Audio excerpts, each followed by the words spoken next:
College athletics, a world of amateur sports that the world marvels and pours millions of dollars into each year. However, in this piece, we will look at the face behind the titles, behind the school records and stadium lights. My name is Gigi Fierro, and I'm here to inform you on the stigma of college athletics and mental health. The mental health crisis among collegiate athletes in 2022 is at an alarming rate. Just since March of this year, 6 collegiate athletes have taken their lives. The most recent being Stanford goalkeeper Katie Myers. The American Psychiatric Association describes mental illness as any changes in action, thoughts, or emotions which may lead to relationship, social, or employment issues. Included in this definition are illnesses such as bipolar disorder, schizophrenia, developmental disorders, and depression.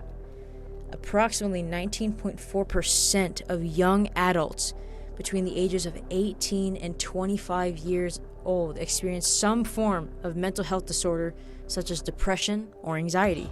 So I am Dr. Sherry Corbett. I'm a licensed clinical psychologist in California and New York. And we're here at Awakenings, which I founded about 12, 13 years ago. So we're a PHP program, which means that people come here at 8 in the morning and they stay until 4 in the afternoon, 5 days a week. And regarding what we can so easily overlook is that we can begin to treat an 18-year-old who, technically can, vote and do other adult activities, emotionally still needs much more support than we may think of when we sort of look at this person. And given that athletes in general feel as a part of their sport empowered, and so much of being an athlete is feeling tremendously empowered, it's a very topsy-turvy situation to suddenly feel so powerless around one's emotions. And they're typically, in most athletic programming that I'm familiar with, does not tend to be a support system specific for mental health issues. Yeah, my name is Doug Doherty. I'm the dean here at the Rosemead School of Psychology. It's my 3rd year. I'm a clinical psychologist. I taught in the Midwest in the area of undergrad and graduate psychology and have done clinical practice for roughly 25 years. I could see, anxieties about relationships, about belonging, anxieties about the future, a lot of change. And I think especially, this can contribute or compound to how am I measuring up, how many likes, or, it sort of plays into that you are how popular you are, or you are how your latest accomplishment.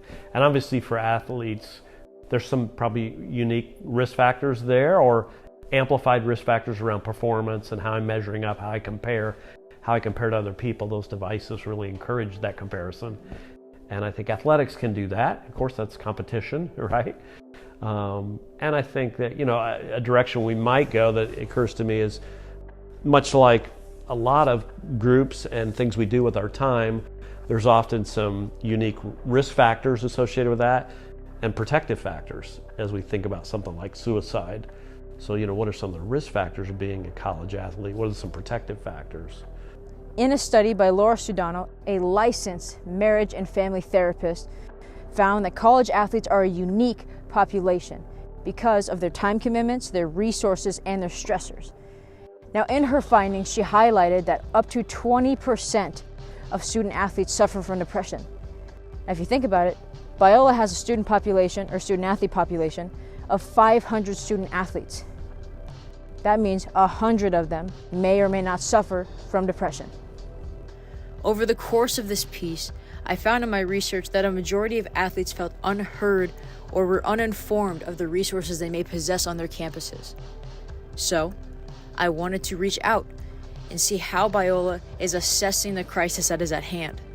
So I am our Senior Director of Athletics, and I am actually in my 20th year professionally at Biola. So June of 2003 was when I started as a transfer admissions counselor, and then entered into the athletic realm as an assistant basketball coach a year later. We want to see every student at Biola empowered, transformed, and thriving. And so I feel like one of the roles that I have as athletic director is to ensure that every one of our staff members, from a volunteer staff member who might be here 5 hours a week, all the way through people who are here full time and in direct contact with our student athletes, are also thriving. And so we've talked about maybe doing a support group for student athletes who are injured, to have a place and a space for them to process through what that's like, and process through identity things, and process through how they're doing, and walking through their experiences. We're also working to have a partner sports psych firm, just like we have a team physician, but also to have a partner sports psychologist who maybe could do weekly hours. Now let's be frank. I can read you analysis and evidence and research that I've compiled over the last few months. But if you don't hear from the demographic that is actually facing this crisis, this capstone is only worth its weight in pennies.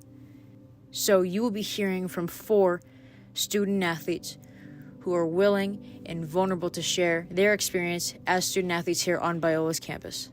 Well, I'm Riley Rubalcava. So I am Aiden Hill. I'm Brooke Fager.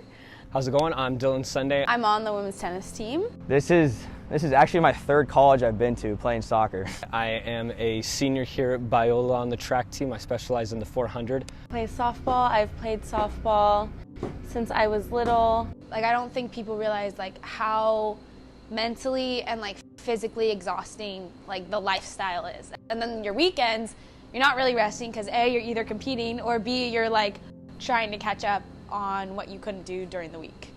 So it's just like, I don't think people realize like just how like you're so tired, and like both physically and mentally. People don't understand the work ethic that athletes have to have. And we have to kind of, like, to be blunt, we kind of have to shut up and put up. Like, we have to show up, we have to be ready, we have to get our assignments done. We have to stay up that extra hour at night because that assignment's due at 9 a.m. the next morning. I haven't thought too much about it. Luckily, I've been blessed in the aspect that I have, I would say, a decent mental health, I guess. You know, I haven't struggled anyways, but I know a lot of people do, so it's kind of hard for me to put myself in those shoes when I haven't struggled, but it's definitely a lot, you know, like with school, you have to think after school. So I think the hardest thing for me personally would be like, after this, I'm done playing soccer, so I have to figure out who I am, like who is Aiden Hill outside of soccer, who I've played my whole life.